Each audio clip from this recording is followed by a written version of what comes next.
So my wife and I recently went to the Field Museum in Chicago, Illinois. Amazing place, by the way. But while we were there, we found out this existed. It's called the Mold-A-Rama. Basically what happens is that you give it $5 and it creates a little mold of a creature for you. We found the T-Rex first and we had to make that. And then we found out there were others just like it across the museum. So we made it our goal that day to find as many as we could. And these are all of the ones that we managed to find. Now, except for the Argentinosaurus. That's how long good. Now, we might have missed some prehistoric creatures, and if we did, that's truly unfortunate. But again, I think I'm pretty happy with the ones that we did find. Of course, the T-Rex is what started it all. It's a very vintage take on T-Rex, like really outdated by today's standards, with a kangaroo stance, dragging its tail on the ground, breaking its arms, really strange looking head. It's incredibly vintage, and I absolutely love it. I love vintage dinosaur reconstructions. The same goes for the Apatosaurus. Of course, the proportions don't really match up to what we know about Apatosaurus today.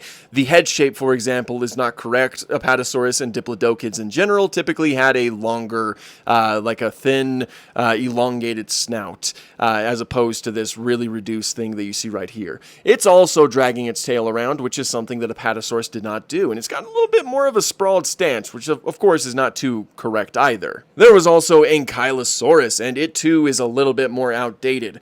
It's got it seems to have more of a, dragging tail. A lot of the proportions don't really match up. The head shape seems to be pretty good, but it's got like a solid piece of armor on the back that all kind of interlocks together. Okay, Ankylosaurus did have armor known as osteoderms, but it didn't quite look like this. Rather, it would have just been like pebbled across the body.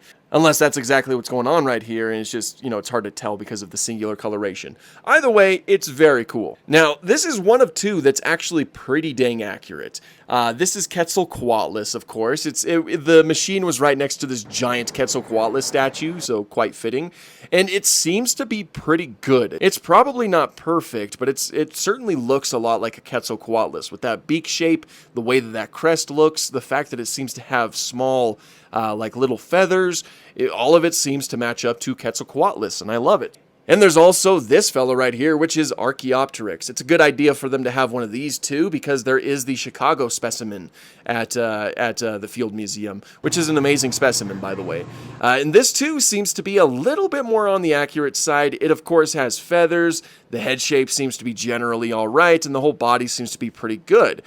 So yeah, those are all of the molds that we managed to find at the Field Museum. It was a fun little challenge, I suppose, to just run around the museum and look for as many as we could.